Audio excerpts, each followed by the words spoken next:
I'm afraid that you've been told a lie. I mean, funny me standing up here telling you that, but I'm serious, though.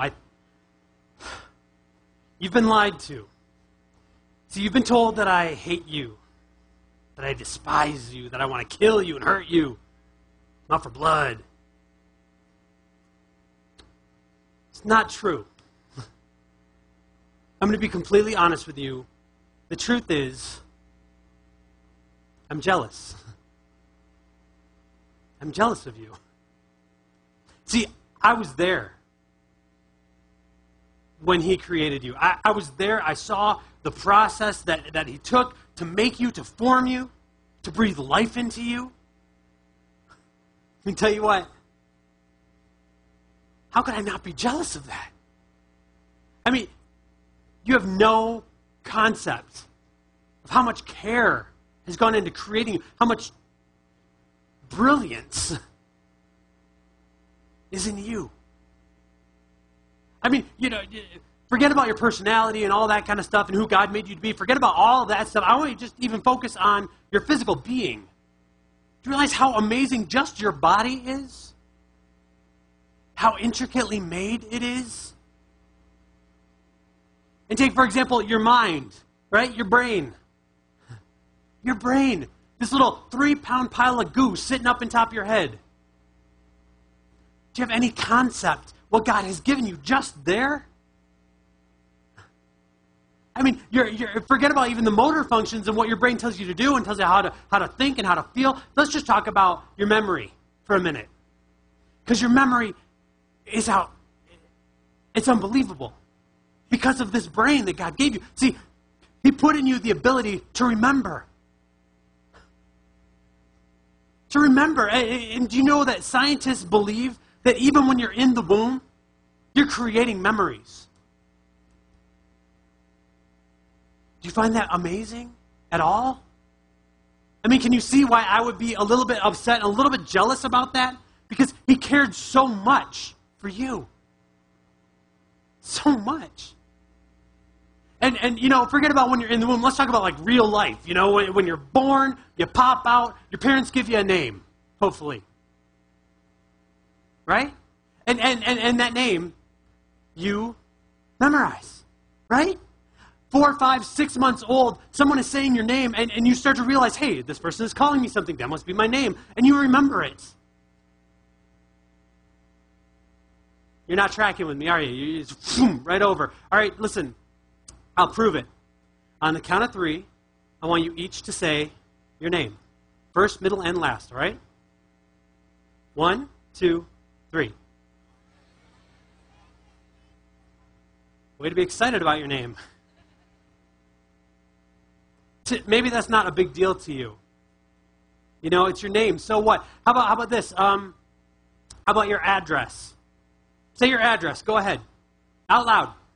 Come on.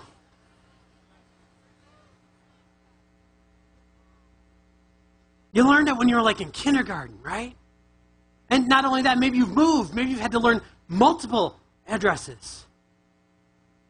Does that not fascinate you? That it's there? It's locked up in there. For some of you old people, you remember the very first place you lived. 50, 60, 70 years ago. That's amazing. How about this? How about this? Say your phone number with area code. Go.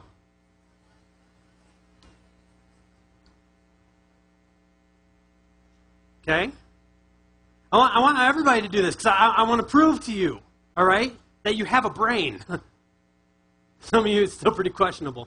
But, all right, how about this? Not just your phone number. How about your cell phone number with area code? Go.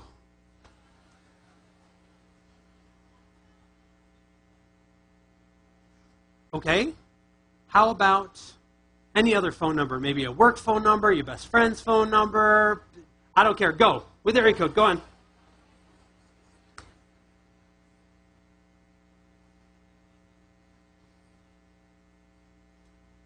Now, I want you to think for a second. Do you realize that you just rattled off 30 random numbers. 30 random digits. Someone said, hey, memorize this. You said, okay. And you did. There's no telling how many phone numbers are trapped up in there. Because see, that's how intricately made you are. Things that are important to you, God allows you to remember those things. They become a part of you. Does that not awe you? How about this? Humpty Dumpty sat on a wall. All the king's horses and all the king's men. Yeah. Sick and twisted nursery rhyme. But you know it. You understand what I'm saying here? You know it. It's there. It's locked. Some of you haven't said it for years, but it will always be there. It's a part of you. It goes to show that whatever you surround yourself with, it becomes a part of you. Because that's the way God created you. That's how much care He put into you. Are you getting this? Jack and Jill went up the hill. Jack fell down and broke his crown. Yes, another sick and twisted nursery rhyme. What is it with those? It's up there, though. Give me a break. Give me a break. That's right. Stupid candy bar commercial stuck in your head. You're welcome. Canteens after everything. You know? It's a dumb candy bar commercial, but it's there. You see? How about this? A little song for you. Hey now, you're an all-star. Said, hey now, you're a rock star. That's right. Okay, old people, that's called a song. They play that on the radio. Let's take it way back for some of you. All right? I found my thrill. That's right. Jumping in the Wayback Machine. You get pumped about that. See, it never leaves you. It's a part of you. It goes to show that whatever you surround yourself with, it becomes you. It makes up you. It creates you. Because that's how much God cares about you. Even trivial things like that. How about this? Finish this phrase for me. How can a young man keep his way pure?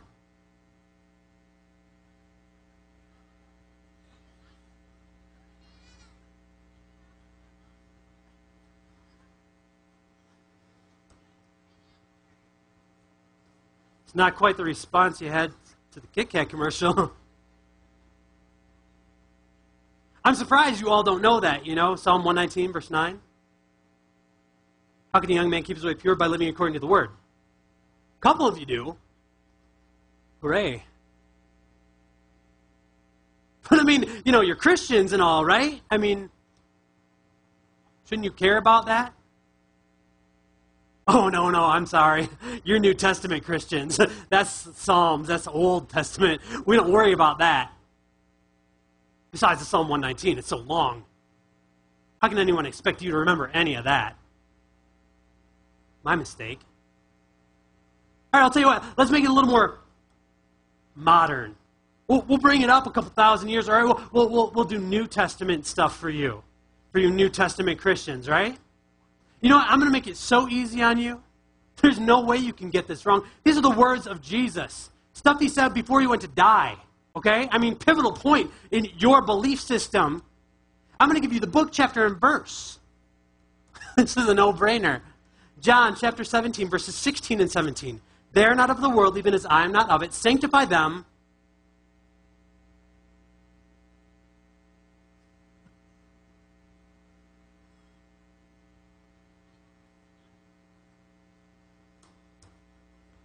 Sanctify them by the truth. For your word is truth. You know, it's funny, I hear someone yell, that's not easy. Why not? It's the words of Jesus, right? You love Him, right? You give your life for Him, right? No. You give your life to nursery rhymes, the TV commercials, and Smash Mouth. That's what you surround yourself with. You see, Yeah, I'm so jealous of what God gave you. Too bad all you're using it for is nursery rhymes.